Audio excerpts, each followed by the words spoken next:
Welcome back to another episode of Revealing Biblical Truths. Today I'm going to start a new series regarding biblical cosmology. The first several videos will be on describing the earth from a biblical perspective. Later I will do a second series on the scientific aspects that support the Bible's claims and how scientism has duped humanity to what I believe may be the Great Deception. But in this video I will start with creation. We will look at the Bible as well as the book of Enoch and other books to elaborate on the Bible's description of the earth. So let's begin by going to Genesis chapter 1. In the beginning, Elohim created the heavens and the earth came to be formless and empty, and darkness was on the face of the deep, and the spirit of Elohim was moving on the face of the waters. In Hebrew, this verse is Bereshit bara Elohim et hashamayim uet haaretz. Bereshit is in the beginning.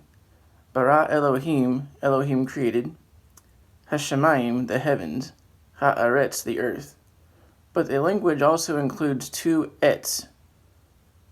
The two letters there are Aleph and Tav, the first and last letters. It's very interesting that Yahuah said that he was the Aleph and the Tav, the beginning and the end, the first and the last. And it is noted in Yochanan 1, the word of Yah created the world and everything in it. So right here in Genesis 1, we see Yahuah involved in the creation. Also, this word Shemayim, translated heavens, is very interesting. It's a plural word, denoted by the im on the end. Also, the word Mayim is the word for water, and the prefix Shah means salvation. So literally, the heavens, Shemayim, means the waters of salvation. We also see that the Ruach was moving over the face of the waters. Face is a two-dimensional item. You can't have a face on a sphere, but you can have a face on a flat surface. And Elohim said, "Let there be a firmament in the midst of the waters, and let it divide the waters from the waters." And Elohim made the firmament, and divided the waters which were under the firmament from the waters which were above the firmament, and it was so. The word firmament in Hebrew is rakia, meaning a solid structure, and that comes from the root word raka, meaning to beat or stamp out. In English, it comes from the Latin firmamentum, which comes from the Greek word stereoma, also meaning strong and solid. And Elohim said, "Let the waters under the heavens be gathered together into one place, and let the dry land appear." And it came to be so. And Elohim called the dry land earth, and the collection of waters he called seas. And Elohim saw that it was good. So there were waters above the firmament, or the dome, and waters underneath it. The waters underneath it he gathered together to make the seas. And Elohim said, "Let there be lights in the firmament of heaven to divide the day from the night, and let them be for signs and for seasons and for days and for years, and let them be for lights in the firmament of heaven to give light upon the earth." And it was so. So the sun, moon, and stars were placed in the firmament, and they were meant to provide for appointed times and seasons.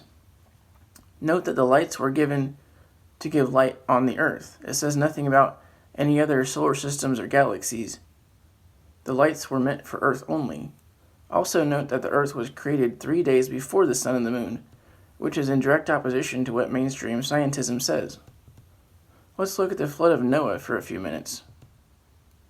In the 600th year of Noah's life, in the second new moon, on the 17th day of the new moon, on that day all the fountains of the great deep were broken up, and the windows of the heavens were opened. It talks about fountains of the deep and windows of the heavens. If the earth was a sphere, where are these windows? If there is a solid dome over us, it's easy to conceptualize actual windows opening and closing, and the waters above the dome coming down. What does the book of Job say about the creation? "Where were you when I laid the foundations of the earth? Declare if you have understanding. Who set its measurements if you know? Or who stretched the line upon it? Upon what were its foundations sunk? Or who laid its cornerstone?" So the earth has foundations and a cornerstone. To take hold of the ends of the earth, and the wrong be shaken out of it, it is changed like clay under a seal, and they stand out like a garment. The earth also has ends, which a sphere doesn't, and clay under a seal looks like this.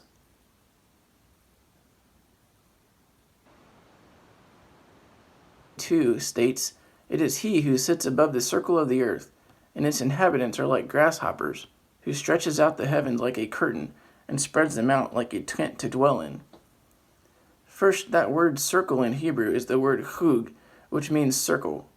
Also, if he were directly above us looking down, we'd look small like grasshoppers. It also says he spread out the heavens, which Genesis 1 says the firmament is heaven. He spread it out like a curtain and like a tent to dwell in. This certainly seems as though there is a dome over us.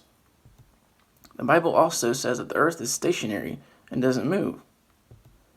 The world is also firmly established, immovable. There are also several verses talking about the sun and moon moving, but zero that says the earth moves. In fact, that it doesn't move. It says the moon has its own light. Recall the story of Joshua, or Yahuah, son of Nun. Then Yahuah spoke to Yahuah in the day when Yahuah gave the Amorites over to the children of Israel. And he said before the eyes of Israel, "Stand, sun, stand over Gibon, and moon in the valley of Ayalon." So the sun stood still, and the moon stopped, till the nation avenged itself upon their enemies. Is it not written in the book of Yashar?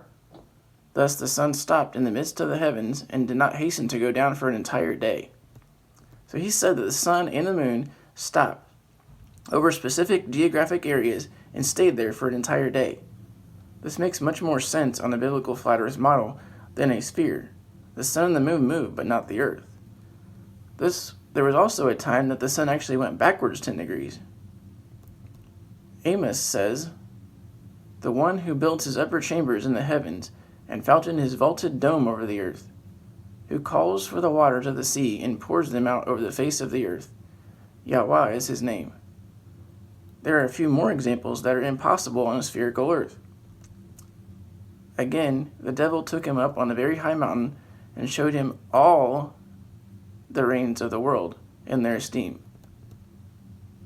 "See, he is coming with the clouds, and every eye shall see him, even they who pierced him, and all the tribes of the earth shall mourn because of him. Yes, Amen."